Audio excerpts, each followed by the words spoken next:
Felt really grateful to be able to see systems and then poke at what I could do to make it better. Building a foundational business based on content is probably the way that is going to lead to our success over the next 15, 20, 25, 30 years. So much of my encouragement comes from being around other agents that are really trying to do it. Talk to me about your listing strategy and how you take a listing, market it, and then get additional listing. All right, guys, we are back with another episode of The Real Podcast. My name is Jason Cassity, and I am here with the main man, Krys Benyamein, all the way down from Los Angeles, here with me in San Diego today. Krys, how you doing, brother? I'm great. I'm so happy to be here. For those of you who are listening and maybe don't know who Krys is one of the best operators in the biz. Obviously, we know him for his content game, true visionary, super innovative on the content. But I'm going to talk about that in a second. I want to jump right in and talk to you about your business. Yeah.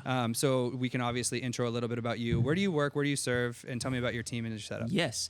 So I am a second generation real estate agent, second career real estate agent. I practiced law for a lot of years, but my family's been in this business since 1989.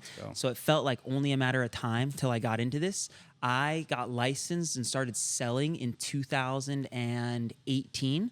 So that puts me in year 8. Yeah. 8? What month was it? October. So it'll be 7.5-ish right now. Yeah. Crazy. Year 8, almost into year 8. And it's been such a blessing. I think if my family was selling shoes or ice or whatever, wine, I'd be doing that. I'm so grateful it's real estate. And I haven't looked back. So the team is pretty small. Me and my mom are mostly doing the sales. I have a full-time transaction coordinator who is licensed. So he's out in the streets for us. I have an administrative assistant who is trying to get licensed. So he'll be in the streets eventually. It's kind of the way that people have been moving up. Yep. I have one full-time buyer's agent, and I have Joaquin, who is my full-time creative guy that shoots all of our listings and personal stuff. Shout out to Joaquin. He's always with you. He's over here right now shooting some content on the left. Yeah, so that's the main sales team. Like, that's really the main team. And then I'd be misleading to say I didn't have like a separate team that was sort of birthed out of this business that helps me on the media side because I love it so much. How many deals does your team do?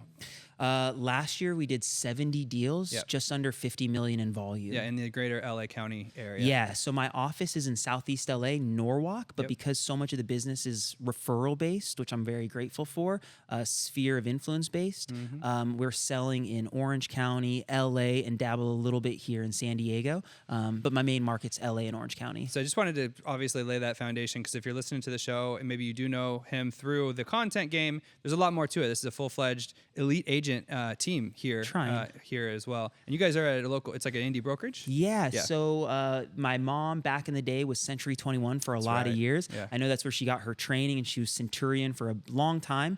And then we were a Coldwell Banker franchise for a little bit. We were actually Coldwell when I joined the family in the business. And it was in 2019 that my dad, our broker, was like, do you think we should re-sign for this? And at that point in time, I just didn't think it was worth the investment to stay with Coldwell, although they're a great brand. And we just went back to independent, and we've been since. And it seems to fit right now. There's only so many balls you can juggle. Totally, for sure. Talk to me about your guys' business, because obviously your mom's been doing it for a while. Now you've stepped in and you've probably added the content layer to it. But where does most of your business come from? Yeah.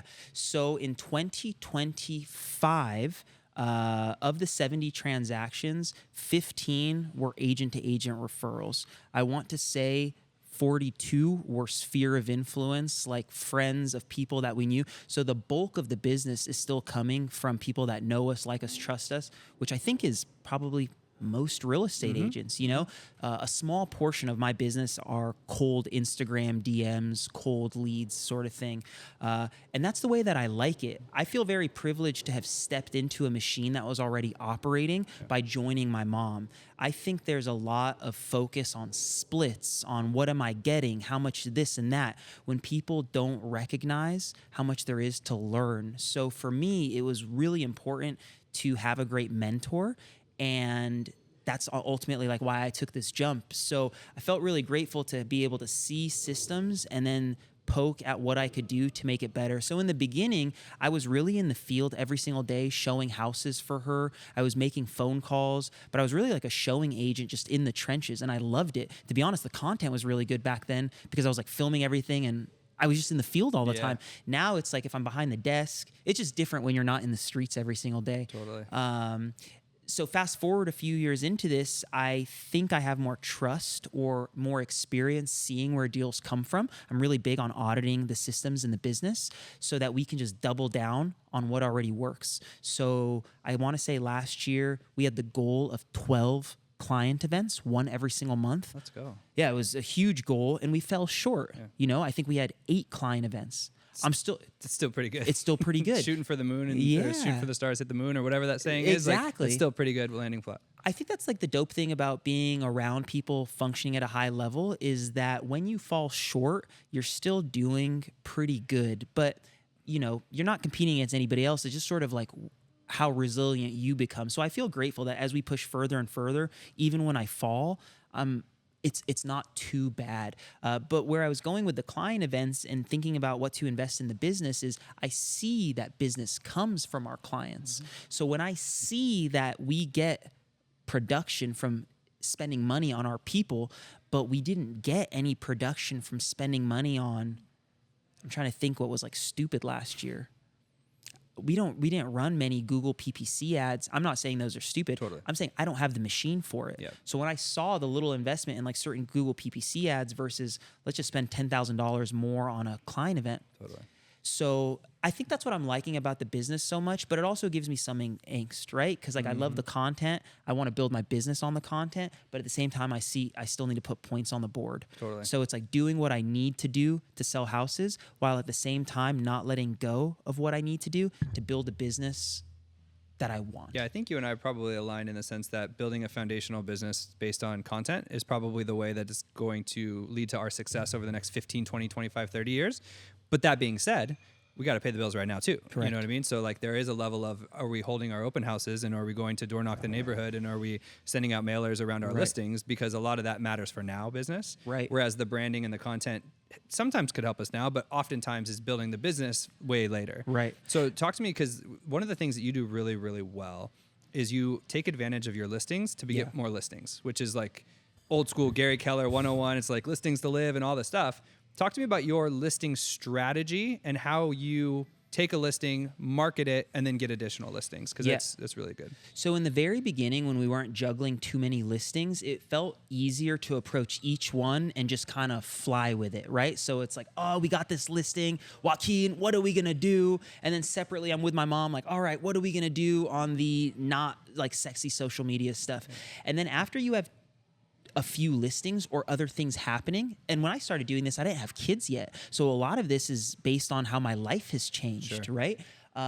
It dawned on me later that I was like, we need to have a process to some of this. So now it feels a bit more systemized. Every listing we take, I have a pretty good idea based on the property, what marketing we want to do for it. Of course, there are things that are bespoke, but there are plays that I'm constantly running. And the reason why I'm constantly trying to run those plays is because they're good and that they work. And it's so funny as real estate agents, like we do one thing and it works. And then you're like, why didn't I do it again? You're just like, oh, I forgot. Totally. Like, I just didn't get to it. Shiny object syndrome. We got distracted and we forgot to do the thing that's been working for 35, 50 years. Exactly. Across the business. That's like the funny thing about some of this stuff people thinking is novel is, maybe I put my spin on this off-market mailer. Yeah, don't get me wrong. I like put in some effort to craft it, but that concept has been around forever. 100%. And I just think that's the yin and the yang to the social media game is, if you want to do this stuff but leverage the listing to the full extent, you got to do some of the other things that are less sexy. And if you don't have the time for it, that's all good. Yeah. How do you share what you're doing with other people around you to best take advantage of that opportunity? Yeah. So, if I'm sending an off-market mailer, I really am trying to leverage someone in my office right now because I don't have a team big enough. Who's going to door knock this little area? Because when they get that piece of mail and I'm getting the phone ringing, if they see one of us, y'all, that's where we convert. And sure enough, like that's how we're putting additional deals on the board. And I think when you're already selling 20 houses, 30 houses, you're not really looking for some unlock to sell 50. It's like one or two more will change your year. Totally. So every little button is like, all right, how do I just squeeze one more transaction out of this? And that's kind of been, I don't know if that even answered your question. Yeah, of course. Talk to me, share, you had a little bit of a viral video moment over the last month or so with the BAM, with your letters to the neighbors, the welcome letters. And so I want you to talk about that. Share that strategy because I thought it was genius. Yeah. We've talked about it on Walkthrough and on our BAM show now and stuff like that because then another agent picked it up and ran with it. Yeah. But share that strategy because I think it's not it's so simple, Yeah. but at the same time, it's so impactful. Yeah, so that was something I learned from an agent who I wish I could give them credit. Somebody shared that on stage at a TF event in the last like 5 years. And I was one of the people in the audience that learned it, right? But very simply, when you're at the final walkthrough or anytime you get the opportunity to be at the house before it closes, have a card with you that doesn't say congratulations, you're welcome, something just indescript, like an origami bird. And I go to the neighbor's house, 5 on the left, 5 on the right, at least like 5 or 6 in front so they can see you. And then you want to do the back of the house, like who shares that back wall. And it's a great one if you represent buyers. You knock on the neighbor's door and you say, hey, I'm Krys. I don't know if you saw, but the house next door just sold. And I'm actually representing Susie and Joe who are moving in. I'm trying to welcome them to the area. Would you sign the welcome card? And then you just be quiet. And I haven't found a way to break the ice any better with the neighbors, right? And people will ask questions like, well, do you give them a card after? Do you give them your phone number? Do you ask for the phone number? Some of the comments on that video were hilarious. Like, oh, did you tell them that you were going to add them to the CRM afterwards? Like, did you know that? Like, and I'm just like, that's not even the approach of this. Yeah, like I don't even get the phone number. Get their phone number to add to the CRM. Exactly. This is literally just something for your clients who just bought the house. Right. And I think as agents, we're always looking for ways to start conversations. So that's been one of the easiest. Like, I don't think there's anything appropriate with doing something that helps your business while contemporaneously is really nice for your client. Just because I meet the neighbor and build a relationship with them doesn't make the card that I'm giving you less worthy. Agreed. Like, I'm sweating to still knock on these doors and have these conversations because I care about you. And so I think it's like you operate from that level, and that's the way that you double down. And then sure enough, you turn it into content. Like, nobody intended on that to be a viral video. Right. But I'm grateful for it because now other agents are doing it. And I feel like that's just the action of showing up. You know, it's fascinating. I don't know how long people have been listening to this pod, but as I'm sitting across from you, you've been doing this longer than me, but I have vivid memories of when I started watching you make content. Like, I've been parallel to you for so many years, and to see even you excel from like agent to build the team to like break it down to build it again to now Zillow Flex to like doing it, I would be lying if I said so much of my encouragement comes from being around other agents that are like really trying to do it. Right. And I think so many of us, and I won't name any names, although that would be a really good episode, is how many people have we seen show up, make the splash? I don't know how many houses they end up selling, but like, and then they're gone. And it's so flavor of the week. Totally. And so much of this, every single time we talk about it, is like, well, it's been the same shit now for like 8 years. Yeah. Straight up. Yeah. I remember I was going back through, I was trying to clip up this old thing, and I went back and I saw I was doing not a podcast, it was like a show in 2018, and I was saying the same stuff that I'm saying now 8 years later. You're just finding different ways to say 100%. Exactly. I think that's just what people don't want to accept when it comes to achieving what they're looking for. Is unfortunately the money or the success or whatever it is made in the consistency, and that's the least sexy thing about what we do. Agreed. Yeah, agreed. Taking care of people and doing the same thing over and over and over again, that works. Although there are ways to put new spins on it. You know, of course, trends change and things like that. Mediums change. You know, in the past, you could only go door knock people, and now we have social media, which allows us to talk to 100,000 people at once. Right. But that being said, it's still kind of evolutionary of the old tried and true stuff. Totally. That works. Totally. Yeah. I think that's where you can start putting like rocket fuel on things is if you know there's something that's effective. So, for example, you know that it's important for people to understand what escrow is. But if you have these data points that show you making a talking head video about what escrow is not effective, I feel like in 2026, there's so many things that allow you to just make the same message in a way that resonates. And that's where I feel like it's inexcusable for agents is we need to stop looking for good ideas. We know the ideas that are good. We just need to try different ways to convey those ideas. So it's like, what is escrow? Maybe that should be like a banger blog. Maybe you spend 20 more minutes to make this an evergreen blog or a video that's pinned on your YouTube channel. But don't be butthurt that your Instagram video flopped.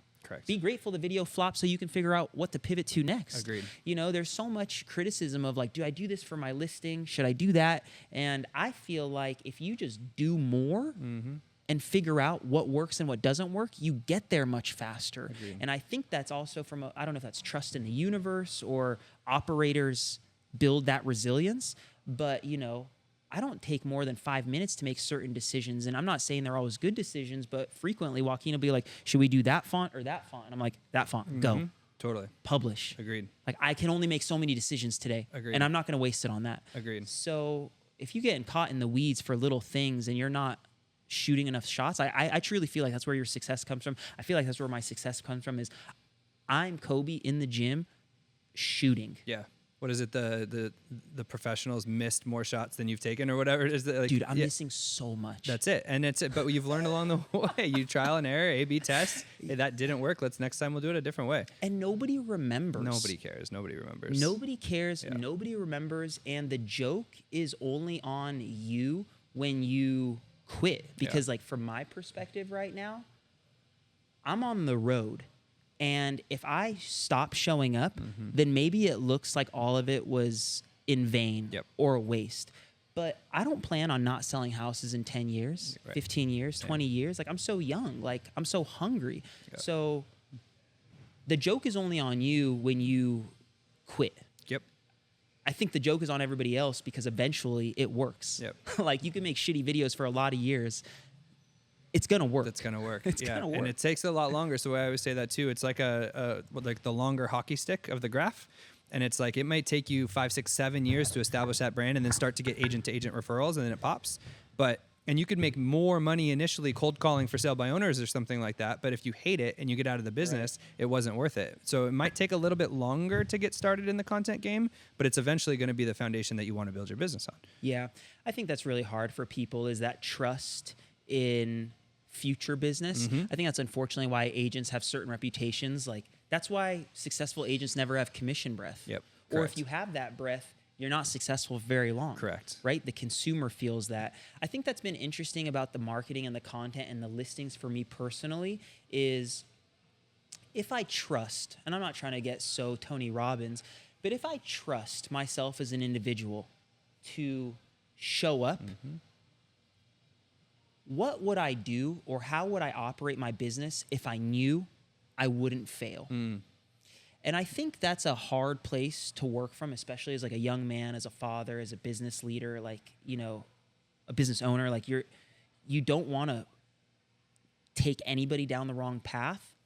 But I do try to listen to my intuition a little bit as far as what gives me joy and where I find myself naturally succeeding or just elevating and trying to listen to God to like fall into that. And the yin and yang is challenging, right? Like the yin and yang is challenging, but I think if you're hungry enough for it, it doesn't always feel like work. Agreed. And I think that's the part that people, you know, miss. I was chatting with somebody yesterday, I leave unnamed, and he was like, well, I want to make these calls, I want to set these appointments, but I need to make the money. So like if I don't get paid or like I don't know how I'm going to be able to do that. And I just couldn't help but think it's like, well, nobody promises to pay me at the end of every day. I don't know what to say is how many times we do things where it's, you know, you spent time in the wrong place. Right. But if you trust that you're always going to make it. Correct. It's probably worth looking inside where you're spending the hours and trusting that maybe you cold call a little less to work on the mailers or to do whatever you need to do to create the budget for the mailers or do whatever you need to do to create the bandwidth to make the video because you do need a cold call today. But what are you doing to avoid it tomorrow? Correct. If you're not, unless you're Tom Toole and you love it. Like, you know what I'm saying? Unless you actually like doing that. Yeah. But that's like Tom. Like Tom's being forced to make videos. Yeah, the other way, right? We think we're like the video first, we're forced to make calls. He's the other way. He'd rather make 100 calls a day, and he's being forced to make videos. Right, and that's why I think it's like video should just be used as the example for whatever it is in your business you're trying to do, right? Voltaire, dude, homie is body to body. Love That guy, Voltaire. I love Voltaire. Good guy. That guy sets maybe 7 in-person appointments a week. Yeah. Like, I don't know where he makes the time. He's so good in person, and that's like his business. I'm not saying he's not on the phones all the time, but if you're a really good events organizer, stop trying to cold call. Right. Organize more events. Yep. If you're a really good content creator, stop making so many cold calls. Create more content, send more DMs. I think there's just, if you suck on video and you like it, okay, get better. Get better. If you suck on video and you hate it, just do enough of it to be relevant. Do enough of it so when your clients Google you, they don't say you're a dinosaur and you don't exist. Just exist. Yep. But then do the other things. Yep. So that's actually a perfect segue because you are very good at content. And so like anybody who's listening so far, this far into it, knows that obviously you're a high operator as well. But from the content game, that's where you thrive. So you, A, must like it too, because that helps. I love it. But then B, you have strategy around it, right? Yeah. We have Joaquin here. He's filming you right now. Very meta. He's filming you on being filmed on a I'm filming podcast you. as you're filming with your meta glasses. So talk to me a little bit about your 2026 content strategy. Do you map this out with Joaquin? You're like, hey, this month we're going to do 17 of these videos. Yeah. What is most important to you, let's just say for the next quarter or so, and what's on the game plan and what is it that you want to incorporate into your business this year? Great question. Up until 2026, it was no real strategy. Let it fly and let it show up every single day. And that was my alpha and omega, is we need to show up consistently every single day. And that was the expectation. And then at one point in 24 maybe, or maybe it was the beginning of 25, you look at the engagement, and I was so focused on the listings and just pushing a certain thing that I'm like, all right, just showing up is not enough. We need to show up with intention. And then I just come to Jesus and I say, if this is what I love, and this is what I'm double downing, triple downing, like this is what I'm trying to make the unicorn, is what I'm doing enough? Is showing up every day enough? And that's when I said, nah, it's not. So fast forward to 26, we have 6 pillars that I try to operate within. And the team is pretty aware of like where content falls within. And to give you an idea, it's like educational stuff, right? I want to be forward thinking and I want to build trust with my consumers and the industry. It's important for me to not always be putting humorous or entertaining stuff, because if you only think I can jump out of a trash can, Correct. you don't remember that I'm like very high functioning. Yeah. At the same time, I really want to build trust with people. So the lifestyle, the personal, my family, all of that is because I know people can identify with this guy. Of course. So everything I'm doing is more intentional from where it falls.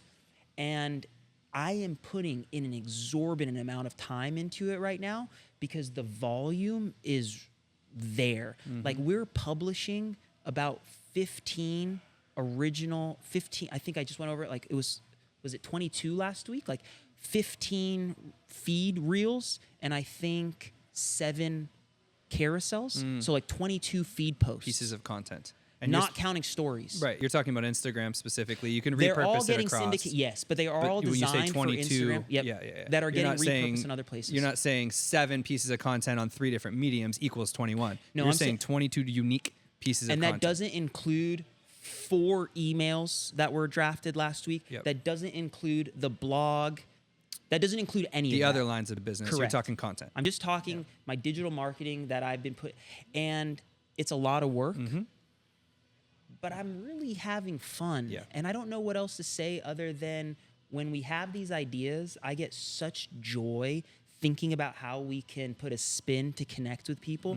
When that video popped off and it helped that agent and he's like, I connected with all these people. In those moments, I'm like, well, this is why you're putting in this effort. Like, look at the dubs that other people are getting as a result of this. And I'm having fun. Like, there's no substitute to liking it. Enjoying what you're doing. But there's also, but I don't want to lie to anybody and say that I'm not like I'm putting in a lot of hours, and I don't know if that's good or bad. Like if my wife was here, she'd probably say that things are a little off balance. I'm trying to keep them in harmony, but at 35, gonna be 36, I definitely am still building, and things are being sacrificed, which is some time with my family. But I believe in it, and it gives me joy. I believe the intentionality you brought into 2026 is going to help with that too. If you were just throwing the spaghetti at the wall to see what sticks, you've got a wife and you've got kids. You don't have the time to just mess around anymore, right? You've now evolved in your life, not just your career. So you have to be a lot more strategic in your plan to make sure that you have the time to then allocate to them too, right? So this is actually showing some growth as you as an agent and as a husband and as a father, because now you're identifying that there's also an opportunity cost to the time of just playing around on content. So 100%. Now you're strategic with it. You've shown last year, what'd you say, 15 deals? 15 referral ones. And honestly, the Sphere ones are coming through social as well. Correct, Like totally. They're they see your social and they keep you top of mind. If you GCI'd that out with your average price point in Southern California, you're talking about high six figures of GCI probably that's coming in from just social media content. So this is now the machine that's going to build your future for the next 10 years or more.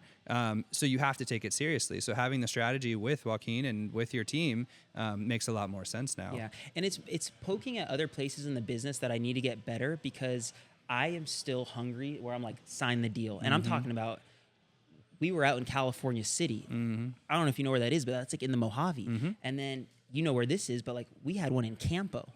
Like I'm basically in Mexico. Yeah. You know, so there's this like hunger that we have that I know as an operator I need to reel in. And that's where I think pouring into others has been like good, and partnering with others. And that's where the team will come in. You mentioned your first buyer's agent. You're going to start to have referral partners in different cities. Because I was the same way when I was I started in my late 20s and then went through my whole 30s. I would chase down every pop fly. You know what I mean? I would go to Orange County. I would go out to Far East. And because I also came from a not wealthy background, right? It's, single mom until, all this type of stuff. And so like, I just wanted the deals. I was a deal junkie. So I was chasing down everything. And then I got married, and then I had kids, and then I had to weigh in the opportunity cost of driving 2 hours, for a $300,000 showing. And I'm like, hey, maybe I just prefer that out. But at a certain point, when you're not there yet, you go chase down every pop fly, and then you start to factor that in much, much later. Yeah. And I think if if that's where you're at in the business, I don't know. I don't think there's anything wrong with that. And I'm grateful for those chapters, and I'm still evolving out of it. But I think there's like a grit that is, everybody's got to have it. And I think if you're in sales, if that's anything that, you leave this with, is there's a hustle and a hunger that you have to have if it's going to be the content, the sales, whatever, that is, you can't substitute. Agreed. Yeah, that's a good spot to end it off. Krys, thanks so much for coming on I appreciate to the you Real guys. Pod, and tune in next week. Peace.